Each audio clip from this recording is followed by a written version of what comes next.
E não é que a briga entre SBT e Globo pelos direitos da Libertadores se acirrou ainda mais? Para entender tudo sobre essa história e muito mais, deixa seu like, se inscreve no Futeboteco e vem comigo que o Pocket News de hoje tá só começando. E abrimos nosso programa de hoje falando sobre o São Paulo, que teve um aumento de 67 milhões de reais em sua dívida líquida durante o ano de 2021, o primeiro do presidente Júlio Casares à frente do clube. Segundo o balanço divulgado, o incremento ocorreu principalmente em empréstimos bancários, impostos não pagos e débitos com jogadores. A agremiação foi obrigada a buscar dinheiro porque gastou além do que poderia no futebol. A dívida líquida do São Paulo foi de 575 milhões para 641,9 milhões de reais. O clube registrou um déficit em 2021 de 106 milhões, mesmo aumentando a receita em 100 milhões a mais do que em 2020. Vale dizer que em sua chegada ao clube, Casares prometeu uma administração com austeridade e não foi o que se viu. O dirigente não desacelerou os gastos no futebol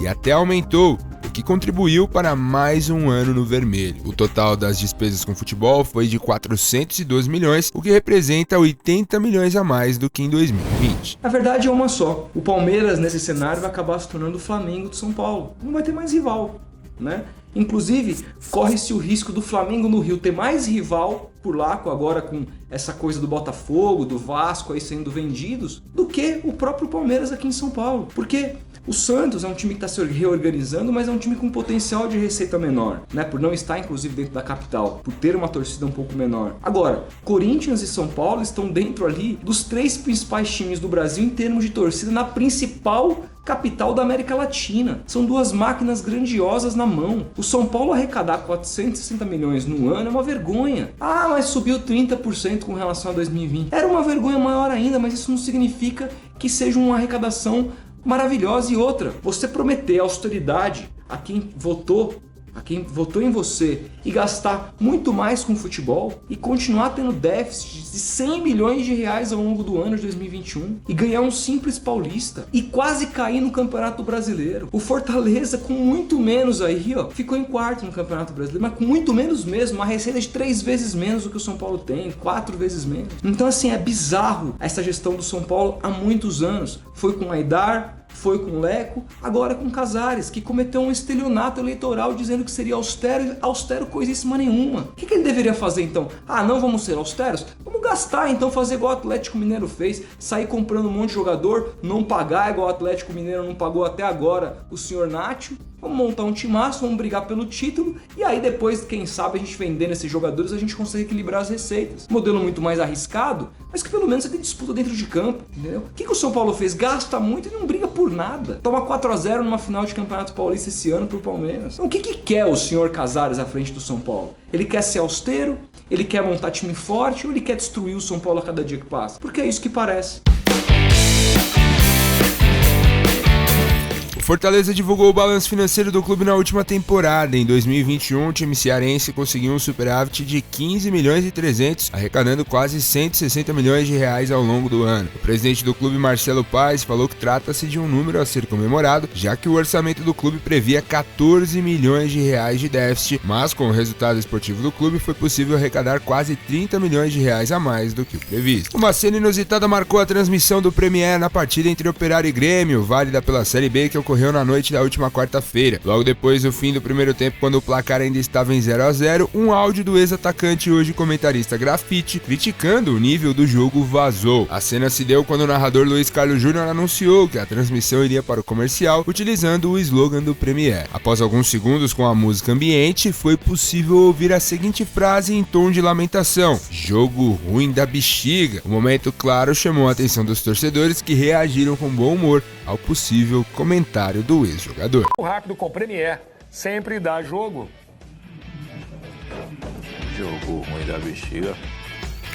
Em preocupante situação financeira, o Atlético Mineiro está próximo de vender mais um jogador para o futebol dos Estados Unidos. Após negociar Dylan Borreiro para o New England Revolution por um valor potencial de 21 milhões de reais, agora o clube tem conversas adiantadas com o Real Salt Lake pelo venezuelano Jefferson Savarino. A informação da negociação foi antecipada pelo portal Fala Galo e as tratativas estão em estágio avançado. Para ceder o atacante, o Atlético busca um valor próximo a 15 milhões de reais e ainda manteria 20% do jogador. A Liga Ucraniana de Futebol oficializou seu cancelamento após a invasão da Rússia em fevereiro. A classificação atual foi declarada a final, mas não houve vencedor por falta de jogos. A última rodada foi disputada ainda em dezembro do ano passado, antes da pausa de 3 meses por causa do inverno, e o Shakhtar Donetsk ocupava a liderança com 2 pontos à frente do Dinamo de Kiev. No entanto, a direção da Liga informou que nenhum clube será considerado campeão, nem haverá premiação porque o campeonato não pôde ser jogado até o fim. A disputa para saber quem serão os detentores dos direitos de transmissão da Libertadores e da Copa Sul-Americana durante o período entre 2023 e 2026 vai para o segundo round. De acordo com o colunista de TV Flávio Rico, até agora a Conmebol atrasou o vencedor justamente porque as propostas estão muito parelhas envolvendo todos os pacotes. Não se sabe ao certo quem disputa o pacote de TV fechada e streaming, mas cogita-se que as gigantes Warner, Disney, Viacom, Amazon e Globo tenham feito propostas pelos pacotes disponíveis. Na TV aberta, a disputa muito provavelmente segue entre o atual detentor SBT e a antiga, a Globo. Já para ficar com a Sul-Americana, o mistério é ainda maior. Não se sabe nem se alguma emissora de TV aberta se manifestou interessada na competição. O que se sabe é que com o segundo round da licitação, a informação que era para ter saído neste fim de semana atrasa de vez, e o novo prazo agora para a definição é a próxima sexta-feira, dia 29, às 6 da tarde. Pois é, essa briga tá boa, o mistério tá grande, a gente não sabe nem quem são aí as emissoras que estão disputando os direitos. O que a gente sabe, o que se pôde apurar, que a gente pôde ler na mídia, né, é que existem players diferentes, como Viacom no meio, disputando aí direitos para Paramount TV, que é um novo streaming que tá por aí, né? Isso na TV fechada. Na TV aberta, o que se sabe é que SBT e Globo estão na disputa, e se não foi decidida é porque de fato tá muito acirrado. De fato tá muito acirrado, ou a Conmebol tá querendo pleitear um a mais ali. Vamos dar um gásinho a mais para ver se essa emissora fica com medo de que não se definiu e paga um pouquinho a mais, paga ali uma verbinha a mais, mas não dá pra saber. O que a gente sabe é que quem conseguir levar esses direitos de transmissão para casa vai aí sair muito na frente da sua rival, né? Se você pega aí a disputa entre Warner Media e Disney com relação a Star Plus e HBO Max, por exemplo, e você coloca uma Libertadores dentro de um ou de outro pelos próximos 4 anos, isso faz uma diferença brutal na hora da pessoa, de repente, ele poder só assinar um streaming, ele escolher qual que ele vai assinar. Um cenário como esse faz total diferença, representa aí um ganho muito grande. Quando você fala de Libertadores no SBT, se você tira a Libertadores do SBT, por exemplo, o que sobra? Sobra a Champions League, que tem sido um fracasso de audiência nas tardes de terça-feira do canal. Sobra mais o quê? O que o SBT vai transmitir? Ele vai manter a sua equipe ao longo desses anos aí? O que ele vai fazer em termos de futebol? Ele vai brigar por outros direitos? Ele vai dar o braço a torcer e transmitir Copa América Feminina? Qual vai ser a postura do SBT se perder Libertadores? Continua o Arena SBT com Benjamin Bach, a programação esportiva, SBT Esportes aos sábados? O que vai fazer o SBT se perder Libertadores a partir do ano que vem? A Globo, a gente já sabe, né? Vai ser um duro baque se ela perde a Libertadores, mas ao mesmo tempo ela continua como ela sempre esteve, com o Campeonato Brasileiro e outros direitos, que, vamos lembrar, vão ser rediscutidos aí depois de 2024. Então é um cenário, é uma decisão muito importante, tanto para a Globo, para a SBT, para a Warner, para a Disney, para quem quer que seja, para onde vai a Libertadores. E a Sul-Americana é uma incógnita maior ainda, porque a gente não sabe nem quem são as emissoras que fizeram a proposta, se é que teve emissora, por exemplo, de TV aberta que fez. Tudo isso vai ser desvendado nos próximos dias. Eu peço para que você se inscreva aqui no canal se não for inscrito, ative o sininho, porque assim que a gente souber, eu entro no ar imediatamente, nem que seja numa live, para te contar.